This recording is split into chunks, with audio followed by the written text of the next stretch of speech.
didn't need to build a huge team, didn't need to have overhead, could do it from anywhere in the world, uncapped earning potential. Like it just, for me, it was just ticking all the boxes.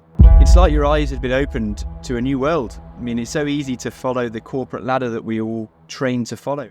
After that, we were going to tell all of our friends and family we're quitting our jobs that we've been in for close to 10 years and we are moving to Thailand. No doubt, and this will be very relatable for people to hear, is that you had fears, you must have had doubts, you must have had times where you worried if it was all going to work or you questioned it. Change, some people wouldn't want to change because they're fearful that it rocks the stability that they have. But for me, the fear was not acting on this opportunity. What's more terrifying is if you get to the top and realise the whole time you were climbing that ladder, you actually had it up against the wrong wall. It's scary, but when you do it, you open your eyes to the other possibilities that are around you. You start to see things that were there all along, and you realise, oh, okay, there's a whole new level to this that I haven't even explored yet.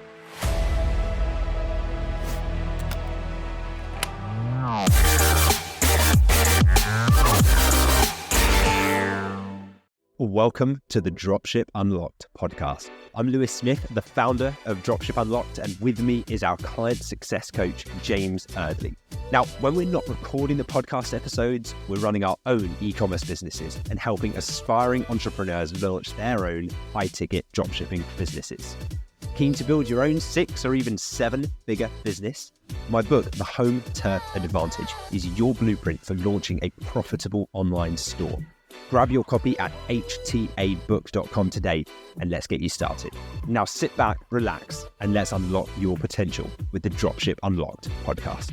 Today we're diving into a topic that we're both very passionate about.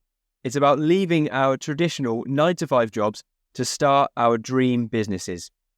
It's a decision and thoughts that a lot of us have, but so many people hold back from taking that step.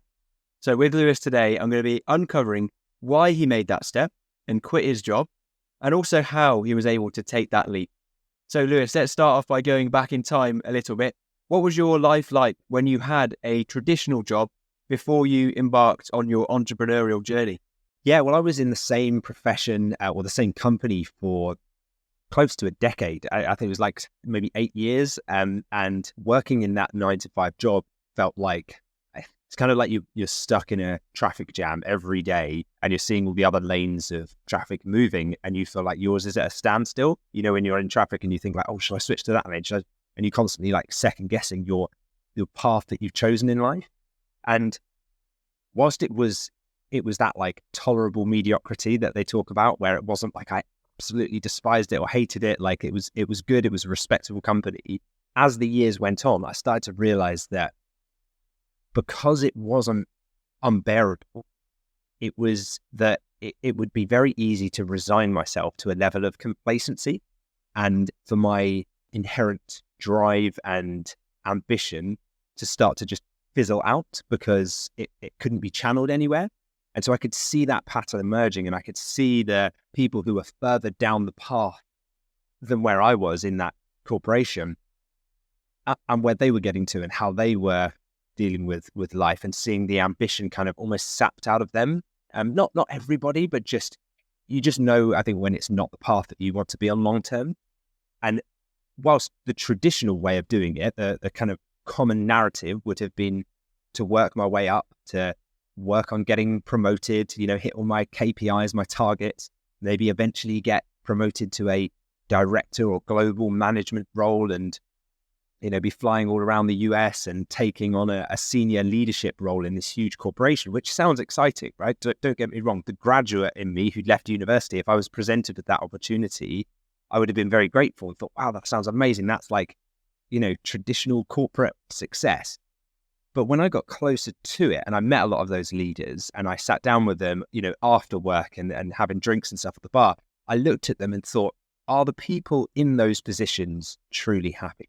The money, of course, would be good, but do they have what I'm actually looking for deep down? Can they have that autonomy to do whatever they want in their day, completely guilt-free?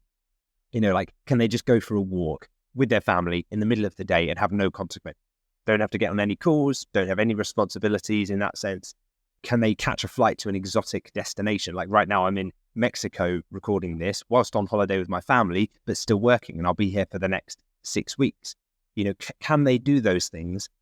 Not just can they do them, because anyone can kind of apply for a sabbatical and take that time off, but can they do them whilst their income continues to grow independently of their time?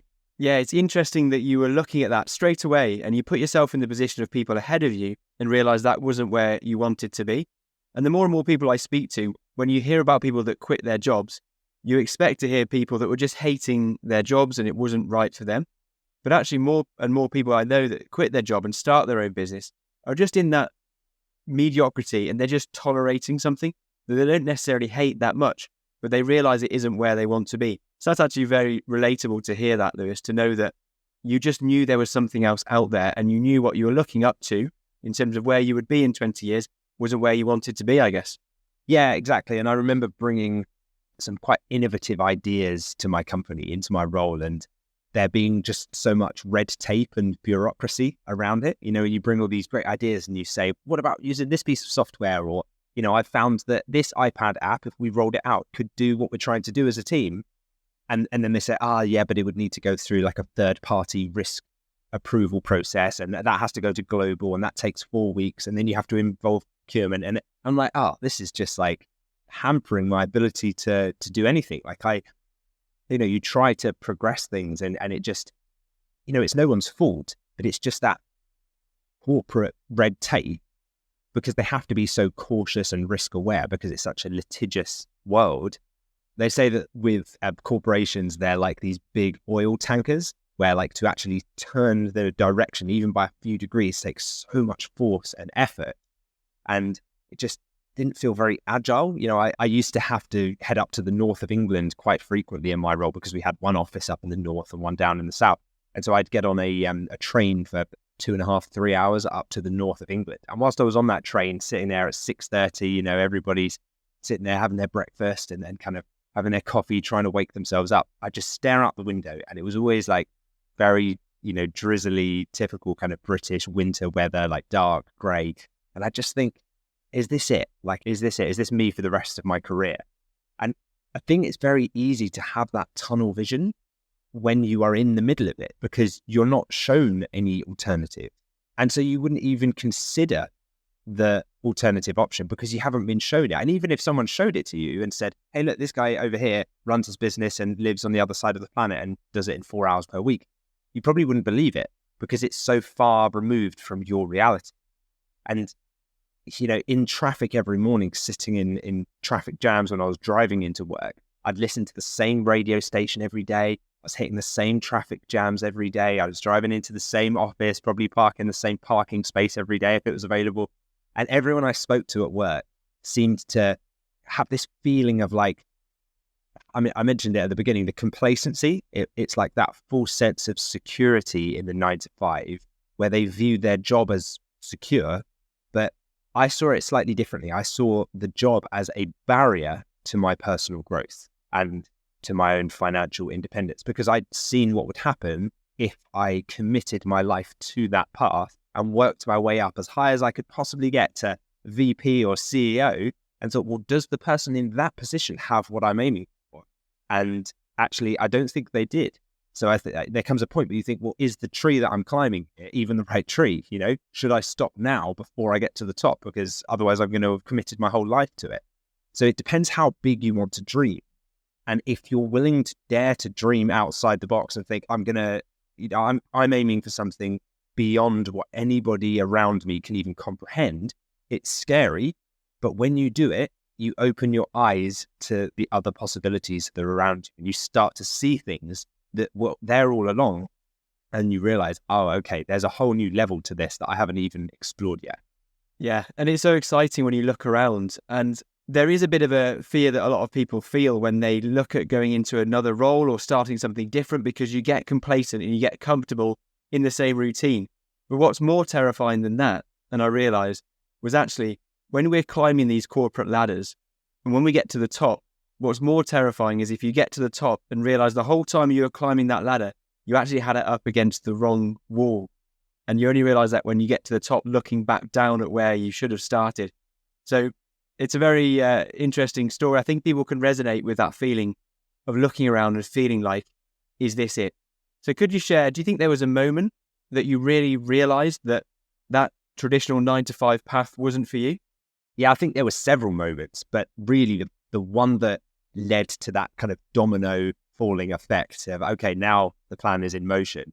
It was one morning and I was working with a colleague and we used to sometimes meet up in areas of London. Like when we weren't in the office, we would go to certain like hotels and work from the lobby and things like that.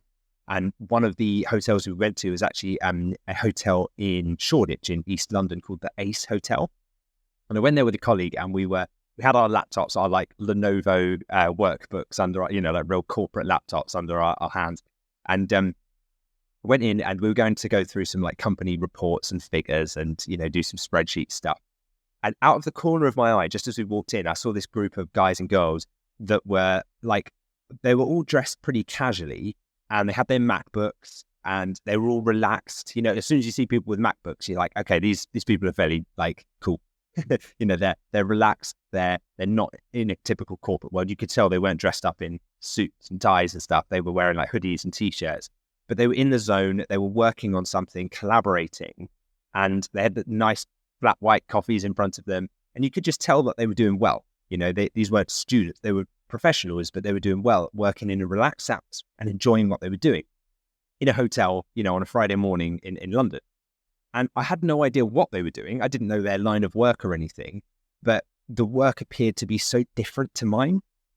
And for a moment, as I stood there, like we were looking for a seat somewhere to sit down, I kind of looked at them and I felt like I'd come into contact with another dimension of work, because they were also working, but just very different to my version and definition of work. And I'd never been shown the alternative to what I did, which was you wear a suit and tie and you go to a corporate office and that's where you work. And but one day when I ventured out on a day trip into this hotel, suddenly I saw these other people and they seemed to have time freedom because they were there, presumably of their own choosing.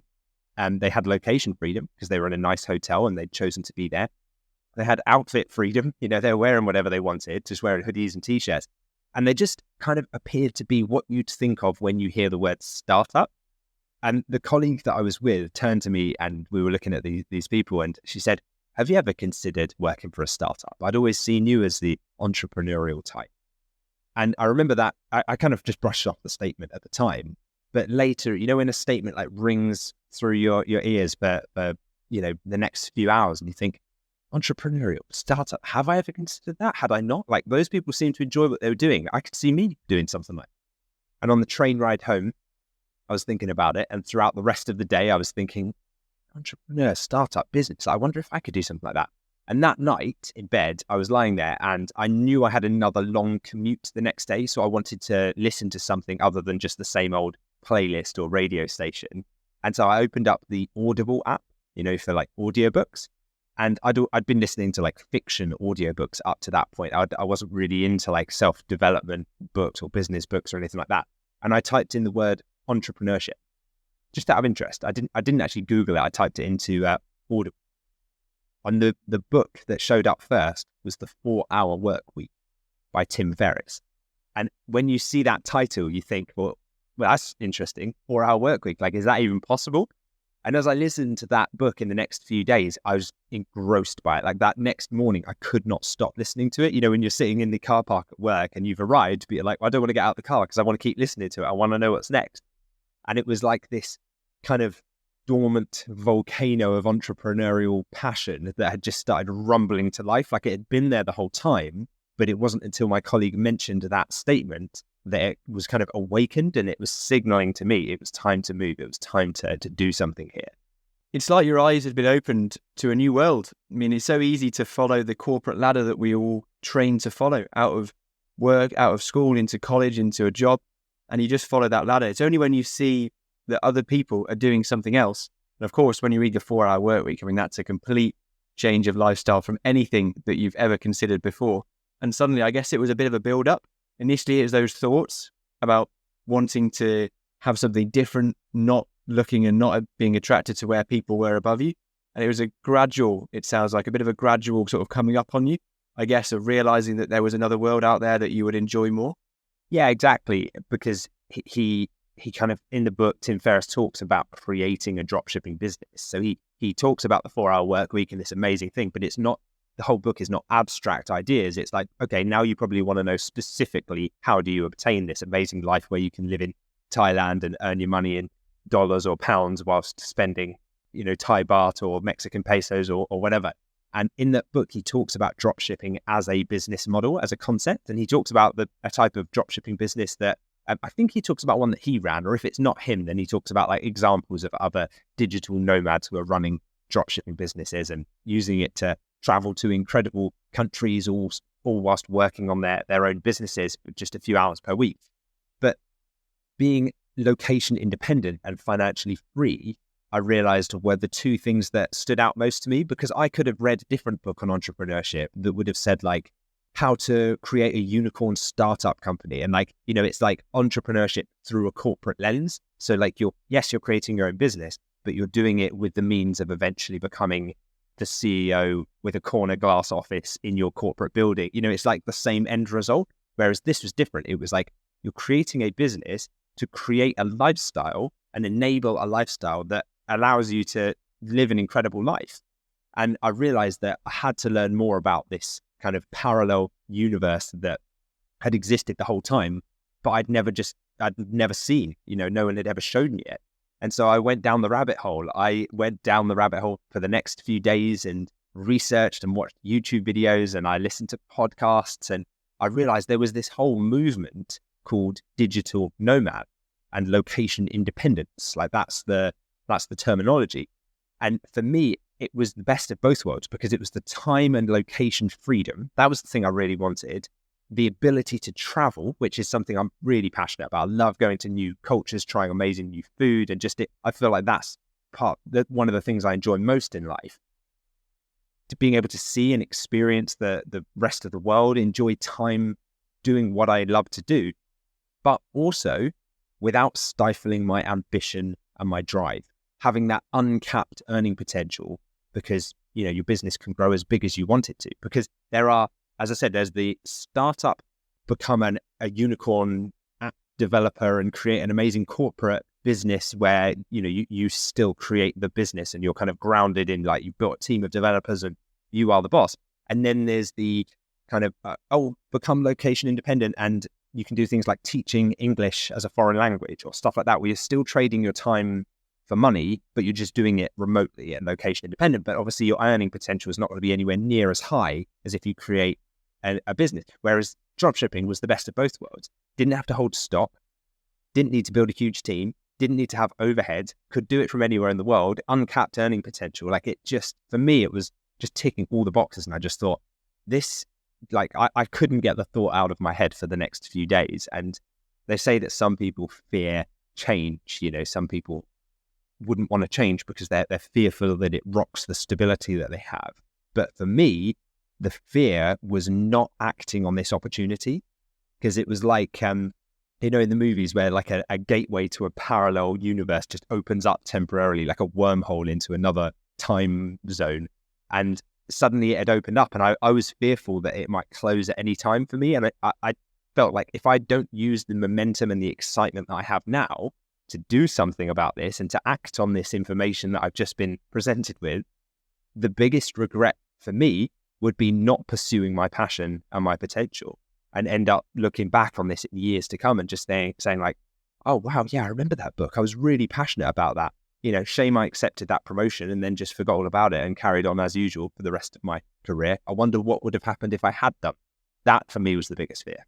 And clearly that had just taken over your life view. I think as soon as you'd seen that, you realised that was the opportunity that ticked all the boxes for you. And you were such an ambitious person, so you didn't want to feel like you were just taking an option that felt like you were quitting your job and going backwards. Clearly, you knew that this was a huge step forwards, actually, in your career, because the untapped earning potential, have your own business and run it from anywhere in the world as well. And I love how we've come full circle talking about this topic while you're out there in Mexico with the background behind you. It looks amazing. And you're, of course, still running the business that you set up all those years ago, while also having other businesses that you set up since then, growing your earning potential far beyond what you would have initially had if you carried on down that road. and talking about how you did it along the way. So it's fascinating to hear that story, Lewis. I'm keen as well to dig in as well a little bit more into the e-commerce business model and why specifically that ticks so many boxes for you. Well, in the book, when Tim Ferriss talks about dropshipping in the 4-hour work week, he explains how great of a concept it is due to the scalability, the low capital requirement, because you don't need to buy huge amounts of stock. You don't need to order in stock in bulk. You only pay for items once the customer has already paid you. No need to go and hire a huge team. Low overheads. You don't need a big warehouse or even an office space. You can do the whole thing from just a laptop. Very low risk, really, in that sense. You don't need to take on loads of business debt to get started. And so I could see as well the way that the world was going. It's that digital consumption was increasing. YouTube was becoming more and more prevalent. People were doing online programs and learning things online and buying things online and becoming more and more confident, paying for things and handing over their credit card information or using PayPal to buy things online. And I could also see the decline of bricks and mortar retailers and the high street. You walk down the high street and it's all of the old stores that you remember are just closing left, right, and center. And so it just kind of dawned on me that this ticks all of the boxes. And it still does to this day. Like, I still think of it and think that that's the perfect entry point into entrepreneurship. When I searched on YouTube, obviously back then you search for like dropshipping, how do I dropship? As it is now, probably less so back then in 2017, but it was still like you come across all of the dropshipping bros who are sitting on their Lambos and they've got their briefcases full of cash and it's all very clickbait and, they're trying to kind of entice you in with this like get rich quick, easy, like you just need to sell a few cheap products from China and you can live in a mansion like me. And, there was less of that back in 2017, but it still existed. And so initially you're like, hang on a second, this doesn't feel right. Like, this is not what I thought it was about. But I looked a level deeper and I started searching for different podcasts. And I found a cool podcast called E-commerce Fuel by a guy called Andrew Udarian. And he had a dropshipping business as well, and an e-commerce business, and very knowledgeable guy, has some great guests on there, really good podcast, recommend that one as well. And yeah, I really enjoyed that. And that was like learning about the e-commerce side of things and like the specific tactics and optimization strategies and, how to grow your business. But then another podcast, who actually recently met the founder of this podcast, called the Tropical MBA, which was interesting because that wasn't so much about e-commerce and dropshipping, although it does feature as a business model. It was more about how do you create a location independent business? How do you create a business that allows you to become a digital nomad? And so, yeah, I'd like to think that if I had found the Dropship Unlocked podcast back then, that would have been very high on my list as well. And, that's why we created it, isn't it? Because I didn't feel that something as actionable and clear about dropshipping existed at that point. And so hopefully we're helping you out if you're listening to this podcast. But for listeners who are curious about the basics of dropshipping, obviously that's not the topic of this episode, but if you check out our episode titled From Zero to a £1 Million Business, Introducing High-Ticket Dropshipping, that's episode 1 of the Dropship Unlocked podcast. I think you'll find that one really helpful if you'd like the kind of actionable steps to get started. Yeah, good shout out there, Lewis. For anyone that wants the actionable tips about how you actually went from wanting to leave a job to running a successful e-commerce business. But diving back into your story, and obviously you realized that dropshipping, an e-commerce business, was going to fulfill all of those goals that you had. But no doubt, and this will be very relatable for people to hear, is that you had fears, you must have had doubts, you must have had times where you worried if it was all going to work or you questioned if it was possible in the first place. How did you overcome those fears and those doubts? Of course, yeah, like anybody considering such a life-changing decision, those fears and doubts are very prevalent. Haven't done anything like this before. For me, I told my wife, Becky, about this amazing new concept that I'd discovered. And I told her about my plans and my ideas and that I wanted to start an e-commerce business and use it to travel the world. And she was excited for me. She didn't fully get it at the time, but she could see that I'd come back to life. Like I was invigorated by this new challenge and this new opportunity that was now within reach. And she knew me back then better than I knew myself. I can now see it myself, but I'm only happy and fulfilled when I'm working on a new challenge, when I've got my eyes set on something that's just out of reach, far enough that I can focus in on getting to it. I'd really like a goal and a challenge. That's what brings me fulfillment.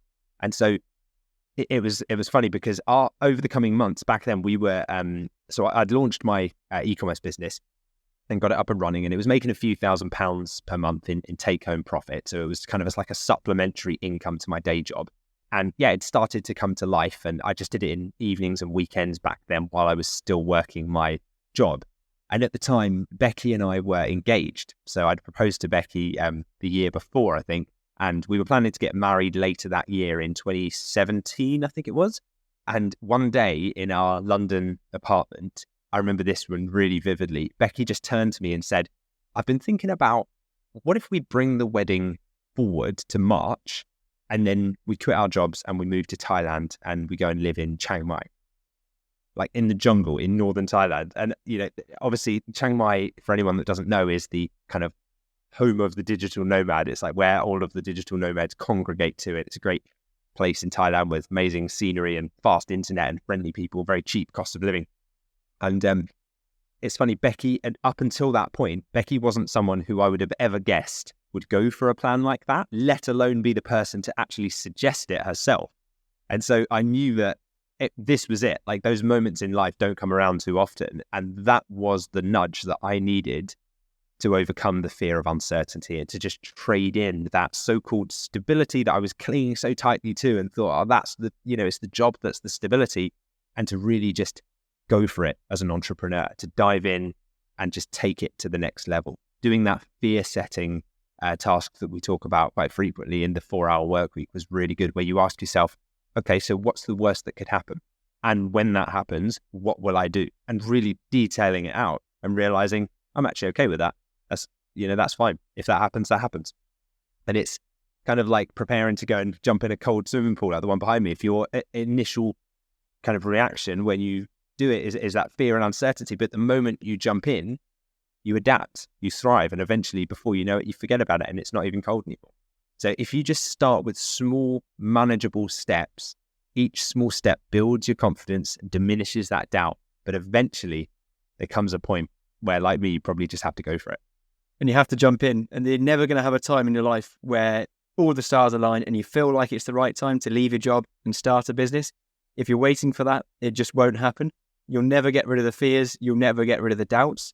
You just have to see an opportunity and take it for what it is in that moment and go for it. And then once you take that decision, don't look back.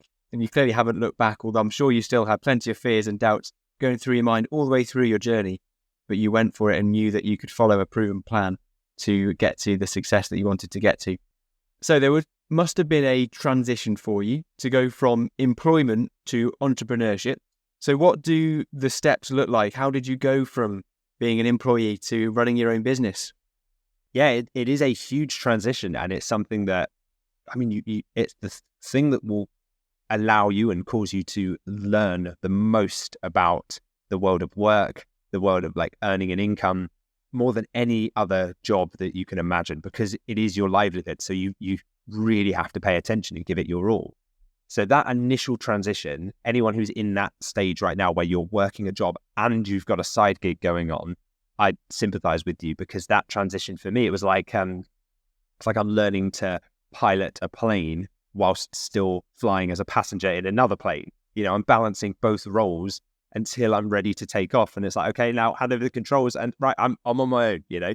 I didn't quit my job immediately. As I said, I built up my business on evenings and weekends and got it to the point where it had basically replaced my income, and had done so with stability for probably 6 months before I decided that I'd banked enough to make that jump. But my routine at that point, when I was balancing both, I would get up at 5:30 a.m.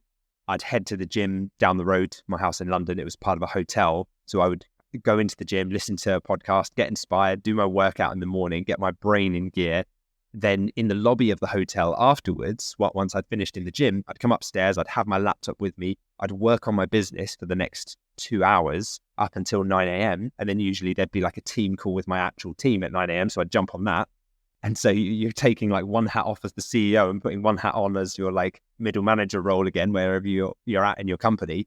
And then it would be the same again after work. I'd come back home, I'd have some food, I'd kind of prepare myself, and then I'd open up the laptop and be like, right, CEO hat back on again, and it's like CEO, bookkeeper, chief marketing officer, salesperson, like you are everything in your company at that point.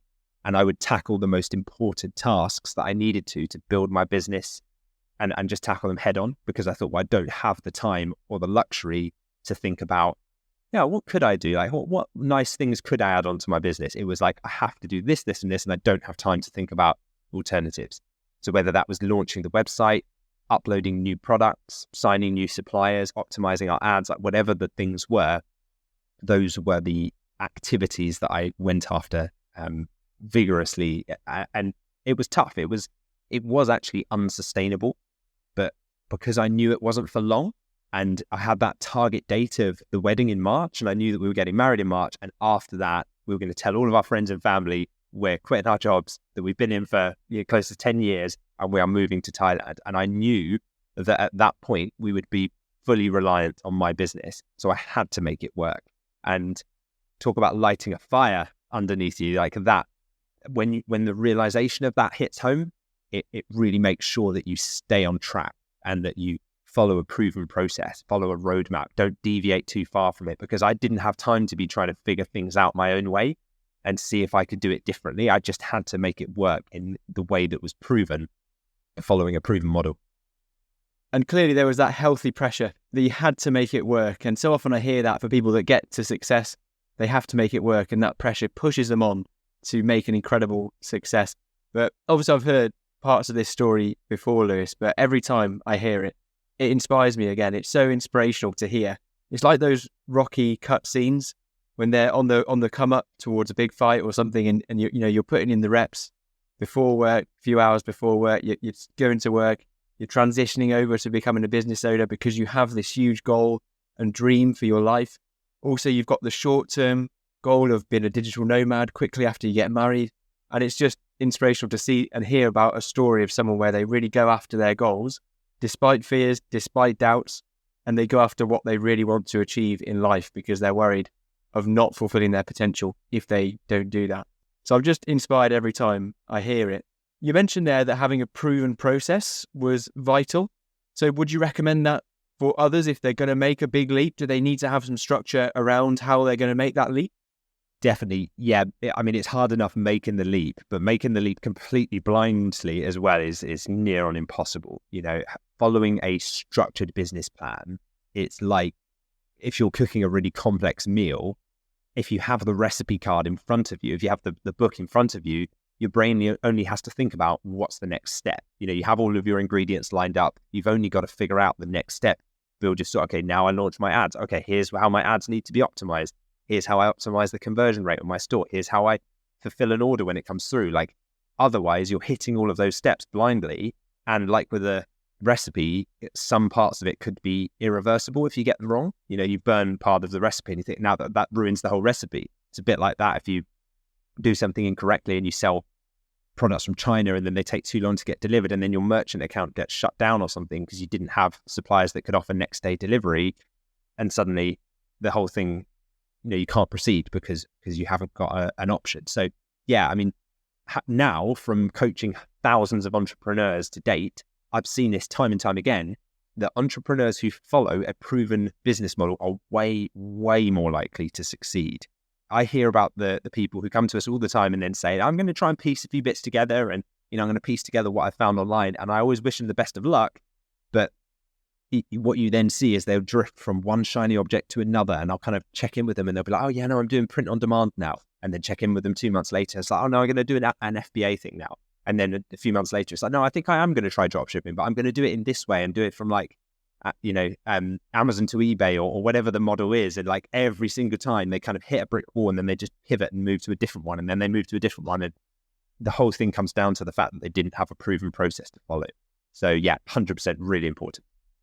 I mean, starting a business is hard enough without mounting on the fact that you want to try and do it on your own, and without mounting on trying to do it and work out how to create value for customers on your own. Instead of making it even harder for yourself, follow how somebody else has already created a business. You can learn from their mistakes, make the whole process a lot more seamless. So it's exactly what I knew I had to do if I was going to leave my job, as I did as well, I knew I needed to have structure around how I could put my energy into growing a business. So I wasn't wasting time and money making countless mistakes. I needed it to work. So that for me to make it work, I needed to follow a proven plan that I completely believed in was the key for me.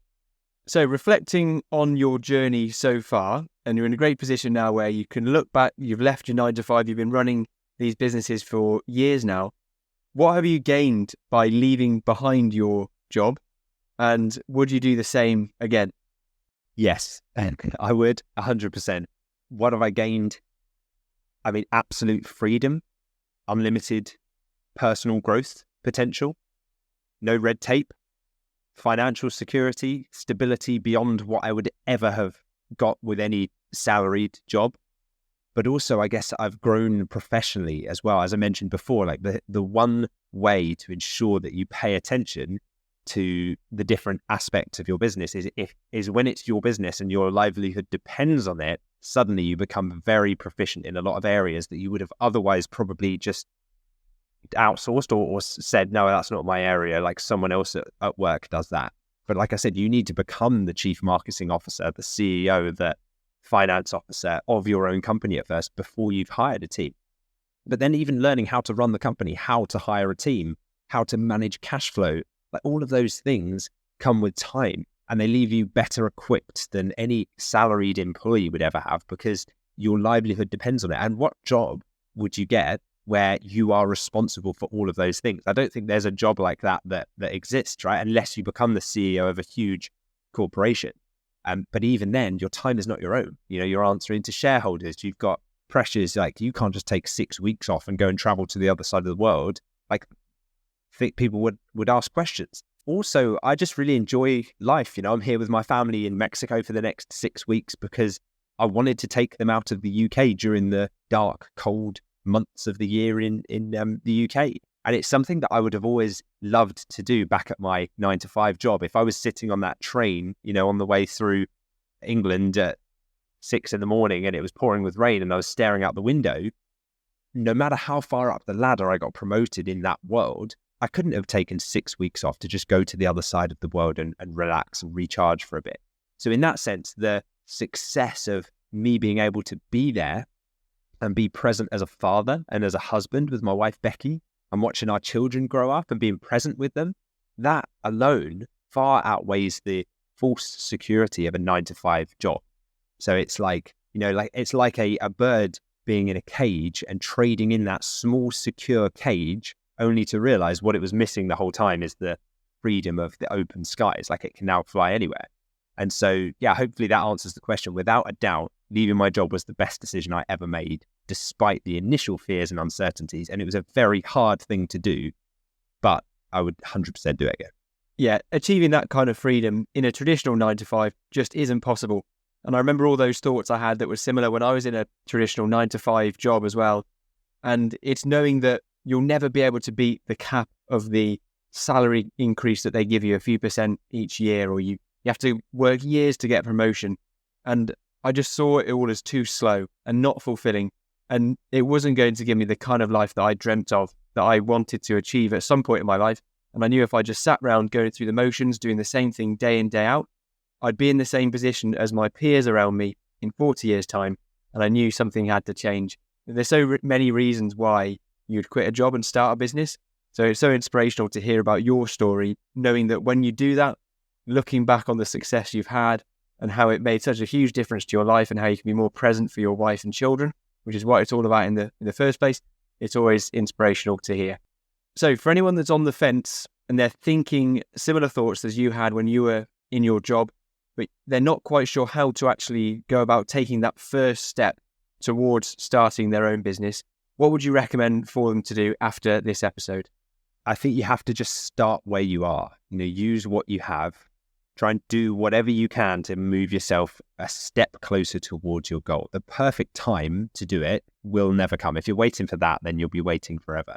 So if you're looking to escape the cage and try flying in the open skies, my book, The Home Turf Advantage, could be the starting point for you. It's packed with insights from my own journey, and I've tried to really fill it with as many practical steps as possible to help you find your path.